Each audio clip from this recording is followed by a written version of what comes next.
오래전 포항은 바다와 산이 만나는 아름다운 도시였다. 하지만 자연의 아름다움 뒤에는 사람들에게 고난을 가져다주는 바다의 강한 힘이 숨어 있었다. 사람들은 바다의 풍요로움을 얻기 위해 바다의 신, 용왕을 두려워하고 숭배했다. 마을 사람들은 바다에서 잡히는 물고기에 감사하며 매년 새해가 되면 용왕에게 제사를 올렸다. 제사에 대한 전설이 시작된 것은 어느 해의 봄이었는데 그 해 바다는 유독 거칠었다. 파도는 높고 사나웠으며 어부들은 물고기를 잡을 수 없어 생계가 매우 어려웠다. 사람들은 바다를 마음대로 할 수 없는 용왕의 노여움이라고 생각했다. 어느 날 밤 마을의 장로 김씨는 꿈을 꾸었다. 꿈에서 용왕이 나타나 말했다. 내가 노여운 것은 사람들이 바다의 은혜를 받을 줄만 알고 감사할 줄 모르는 때문이니라.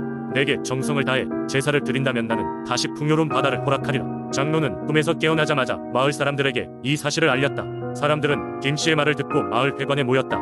모두가 마음을 모아 제사를 준비하기 시작했다. 제사 날짜를 정하고 마을 사람들이 함께 힘을 모아 비단과쌀, 과일, 그리고 갓 잡은 생선을 모았다. 제사 날이 다가올수록 사람들은 용왕에 대한 경외심과 기대감으로 두근거렸다. 드디어 제사 날이 밝았다.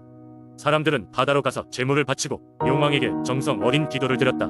기도가 끝나자마자 마을의 하늘은 맑아졌고 바다는 잔잔해졌다. 이내 물고기가 넘쳐났고 마을에는 다시 활기가 돌기 시작했다. 그 후로 포항 사람들은 해마다 이 시기가 되면 용왕에게 제사를 지냈고 그 전통은 지금까지 이어져 오고 있다.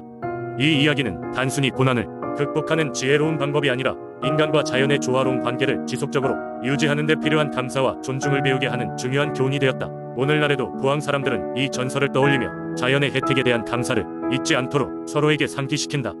그리고 매년 의식은 더 큰 축제로 발전하며 포항의 문화를 후손에게 전하고 지역사회의 결속을 다지는 중요한 행사가 되었다. 두 번째 이야기 옛부터 서산 지역의 주민들은 풍부한 바다의 자원을 수확하며 살아왔다. 그들에게 바다는 생명줄과도 같았으며 바다가 안전해야 마을 사람들이 평화로운 삶을 이어갈 수 있다고 믿었다. 이 때문에 서산에서는 해천굿이라는 민속신앙 의식이 전해 내려왔다. 해천굿은 매년 정월 대보름 무렵에 열리는 대규모 제사 의식이다. 이 의식은 바다의 신과 하늘의 신에게 풍어와 안전을 기원하는 데 목적이 있다. 의식은 보통 바다가 보이는 높은 절벽 위에서 진행되며 마을 남녀노소가 모두 참여한다. 의식이 열리는 절벽의 이름은 구룡바위로 전설에 의하면 9마리의 용이 이 바위에 앉아 하늘로 승천했다고 한다. 이곳은 해천굿을 위해 신성한 장소로 간주되어 왔다. 해천굿의 첫 번째 단계는 능용선 마련하기이다. 마을의 장정들이 나무를 모아 배의 형상을 만드는 것부터 시작된다. 이 용선은 단순히 목조 배가 아닌 신성한 배로 여겨진다. 배의 중앙에는 붉은 깃발과 황금빛 천으로 장식된 용의 모형이 놓인다. 이 배는 구룡바위 아래 바다에 띄우게 되는데 그 전까지 마을의 아이들은 이 배 주위를 돌면서 노래를 부른다.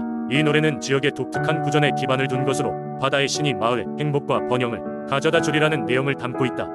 해천굿의 두 번째 단계는 신을 맞이하는 굿이다. 무당이 범상치 않은 복장을 하고 등장하며 기이한 북소리가 바다의 파도 소리와 어우러지면 그 분위기는 더욱 신비로워진다. 무당은 신과 사람 사이의 중재자 역할을 하며 서산 지역의 독특한 굿 노래와 춤을 통해 하늘과 바다의 신에게 마을의 안전을 기원한다. 무당의 춤은 빠르게 변하는 길고 짧은 동작들로 구성되어 있으며 그 속도는 점점 더 빨라진다. 마치 무당이 바다의 파도와 하나가 된 것처럼 느껴진다. 절정은 용선 띄우기로 해가 지고 달이 떠오를 때쯤 마을 사람들이 용선을 바다에 띄운다. 이때 모두가 조용히 기도를 드리며 그 신성한 순간을 지켜본다. 용선이 바다에 떠오르면 마치 살아있는 생명체처럼 바람과 물길을 따라 떠다닌다. 이 용선은 나중에 다시 수거되어 마을의 광장 한쪽에 보관된다. 이는 마을이 해천굿에 바친 정성과 신으로부터 받은 축복의 증거라 여겨진다. 해천굿을 마친 마을 사람들은 풍성한 음식과 술을 나누며 서로의 건강과 행복을 기원한다. 해초와 물고기류로 가득 찬 이 축제 음식은 바다의 은혜를 감사하는 마음에서 비롯된 것이다. 이렇게 해천굿은 서산의 사람들에게 단지 전통 의식을 넘어서 그들 삶의 일부분이자 공동체를 이어주는 중요한 행사가 되었다. 그들은 이 의식을 통해 자연과 조화를 이루려는 그들의 바람을 드러내며 앞으로도 계속해서 이 전통을 이어가겠노라 다짐한다. 해천굿은 서산의 문화와 역사의 귀중한 유산으로 미래 세대에게 전해질 것이다. 세 번째 이야기, 울산의 해안가 마을은 오랜 시간 동안 용왕에 대한 깊은 신앙을 간직해왔다. 그 중에서도 특히 주목할 만한 이야기가 바로 용왕대제이다. 울산의 어부들은 매년 용왕대제를 지내며 바다의 평온과 풍요를 기원했는데 이 이야기는 조선시대로 거슬러 올라간다. 옛날 울산의 작은 어촌 마을에는 매일같이 바다로 나가 생계를 이어가는 어부들이 살고 있었다. 어촌 사람들에게 바다는 굿생명이자 삶의 터전이었고 그 바다를 지배하는 용왕은 두려움과 동시에 경배의 대상이었다. 매년 음력 정월 보름이 되면 마을 사람들은 용왕대제를 준비하며 바쁜 시간을 보냈다. 용왕대제는 정확히 음력 정월 보름날에 치러졌다. 며칠 전부터 마을의 어르신들과 젊은이들은 제단을 세우고 바다의 신인 용왕을 모시기 위한 각종 제물을 준비했다. 희생 제물로는 갓 잡은 싱싱한 생선, 곡식, 과일 등이 사용되었고 제단은 꽃과 나뭇가지로 장식되어 아름다운 모습을 하고 있었다. 마을의 사람들은 이 행사가 크게 성공할 수 있도록 정성껏 준비하고 마음을 모았다. 마침내 용왕대제가 시작되던 날, 바람이 잠잠해지고 파도는 평온했다. 마치 용왕이 그 모습을 드러내 제사를 받아줄 준비를 하는 듯했다. 제사가 시작되자 마을의 선역들은 제단 앞에 모여 두 손을 모았다. 제관이 앞장서서 축문을 낭독했으며 모든 사람들은 정신을 집중하여 축문을 따라 바다의 용왕에게 기도를 드렸다. 그 기도 눈물에도 어부들이 무사히 바다를 누비며 많은 물고기를 잡을 수 있도록 도와달라는 것이었다. 그 순간 갑자기 바다의 수면 위로 큰 물거품이 일고 평소보다 터진 파도가 제단 쪽으로 쳐올렸다. 이것은 용왕이 그들의 기도를 들었음을 알려주는 신호로 여겨졌다. 사람들은 다같이 반어성을 치르며 용왕의 응답을 축복으로 받았다. 어르신들은 젊은이들에게 용왕의 은혜를 오래도록 기억하며 감사할 것을 가르쳤고 그 믿음과 신앙은 세대를 거쳐 계속 전해졌다. 용왕대제는 그 이후로도 매년 계속되었으며 매년 치러질 때마다 바다와의 연결을 중요시하던 마을 사람들의 신앙심을 더욱 강하게 했다. 시간이 흐르면서 전통은 다소 변형되었으나 울산의 어부와 주민들은 여전히 바다와 신의 존재에 대한 경외심을 잃지 않았다. 이 이야기는 단순히 오래된 전설이 아닌 울산 주민들이 어떻게 자연과 조화를 이루며 살았는지를 보여주는 살아있는 유산으로 자리 잡고 있다. 네 번째 이야기. 옛날 영주 삼간마을에 김노인이 살고 있었습니다.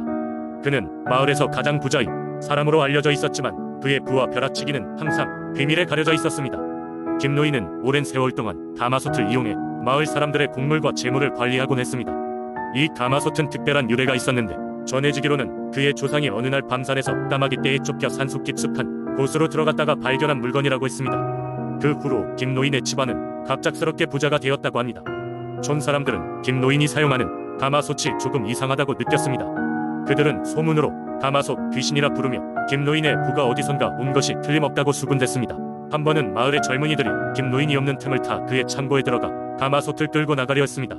그러나 이상하게도 그 가마솥은 움직일 수 없었습니다. 그들은 온 힘을 다해 길로 끌어내려 했지만 가마솥은 도무지 흔들림조차 없었습니다. 시간이 흘러 김노인도 늙어 더 이상 가마솥을 돌보지 못하게 되었고 마을 사람들은 더 이상 기적의 재물에 기대지 않고 스스로 먹고 사는 법을 배워나갔습니다. 어느 날 김노인은 임종을 앞두고 마을 사람들에게 가마솥의 비밀을 털어놓기로 결심했습니다. 그는 마을 회관에 마을 사람들을 모아놓고 이야기했습니다.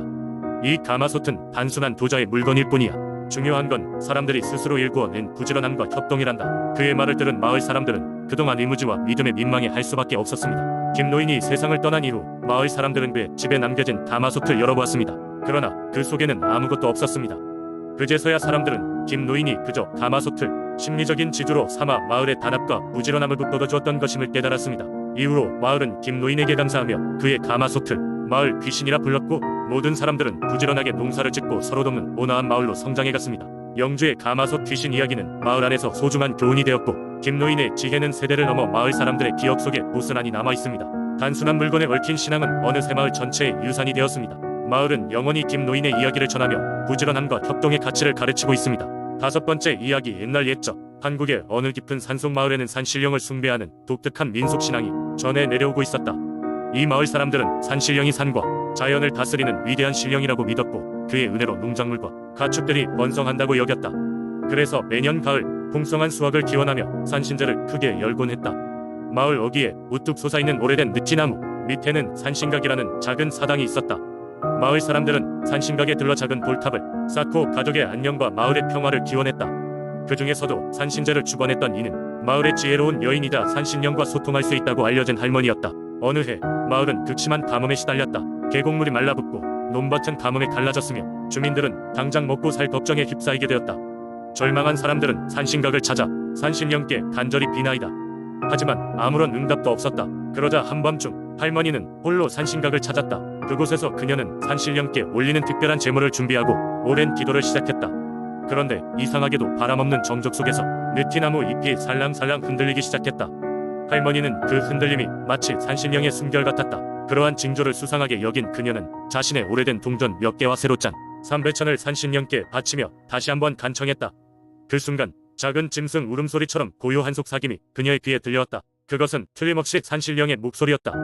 마을 남쪽 언덕에 있는 그 바위 밑을 파보아라. 거기에 마을을 살릴 비책이 숨겨져 있다. 다음날 할머니는 마을 주민들과 함께 남쪽 언덕으로 향했다. 그곳에는 거대한 바위가 있었고 주민들이 합심하여 바위 밑을 파들어갔다. 깊숙한 곳에서 그들이 발견한 것은 오래된 우물이었던 것이다. 누구도 몰랐던 이 우물은 산신령이 보호 아래 있었다고 했다. 마을 사람들은 놀랐지만 기쁜 마음으로 우물을 퍼올리기 시작했다. 맑고 깨끗한 물이 솟아나기 시작하면 서마을의 활기 또한 되돌아왔다. 끝내 가뭄으로 인한 위기를 극복하게 된 것이다. 이후로도 마을 사람들은 산신령이 은혜를 잊지 않고 더욱 열심히 산신제를 올렸다. 그리고 매년 신비로운 산신령을 만나기 위해 많은 사람들이 그 마을을 찾기도 했다. 산신령의 이야기와 함께 전해 내려온 마을은 어느덧 신앙과 믿음의 상징이 되었고 오늘날까지 그 유산은 전해지고 있다.